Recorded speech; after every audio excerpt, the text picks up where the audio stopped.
আমি ফুসফুস। অ্যালার্জি বা হাঁপানি এলে আমার পথ সংকুচিত হয়। সঠিক চিকিৎসা পেলে আবার স্বাভাবিকভাবে শ্বাস নিতে পারি। প্রতিটি শ্বাসে আমি অক্সিজেন শরীরে পৌঁছে দিই। আমার পথ পরিষ্কার থাকলে শরীর শক্তি পায়। আমাকে সুস্থ রাখলেই শ্বাস থাকে সহজ।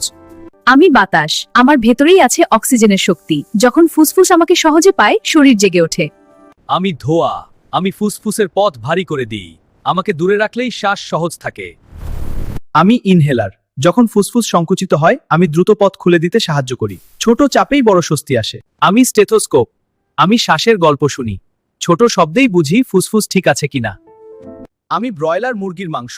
বারবার আমাকে খেলে শরীরে চর্বি আর হরমোনের প্রভাব বাড়তে পারে। ভালো খবর, আমি তোমার পেশি বাড়াতে, হাড় মজবুত করতে এবং এনার্জি বাড়াতে সাহায্য করি। তাই আমি সব খারাপের মাঝেও উপকারী। আমি ডিম। আমার মধ্যে আছে প্রোটিন, কিন্তু খামারের খাবার আর পরিবেশ আমার গুণ বদলে দেয়। ভালো উৎস না হলে পুষ্টির সাথে ঝুঁকিও আসে। আমি ডিম। প্রোটিনে ভরা, পেশি শক্ত করার জন্য আদর্শ। জিমের পাশে আমাকে রাখলে আপনার কাজের ফল আরো ভালো হবে। আমি সবজি, ভিটামিন এবং ফাইবার দিই, শরীরকে পুনরুজ্জীবিত রাখি। প্রোটিনের সঙ্গে মিলিয়ে আমাকে রাখলে স্বাস্থ্যকর এবং শক্তিশালী খাবার হয়। আমি মিষ্টি। সবাই আমাকে ভালোবাসে, কিন্তু বেশি হলে আমি রক্তে ঝড় তুলতে পারি। ধীরে ধীরে ইনসুলিনকে ক্লান্ত করে দিই। স্বাদ কম হলে ভালো, বেশি হলে বিপদ। আমি রক্তের চিনি। আমাকে নিয়ন্ত্রণে না রাখলে আমি ধীরে ধীরে শরীরের ভেতর ক্ষতি করি। চোখ, কিডনি, হৃৎপিণ্ড সবাই আমার চাপ অনুভব করে। ডায়াবেটিস মানে শুধু চিনি না, পুরো শরীরের ভারসাম্যের গল্প।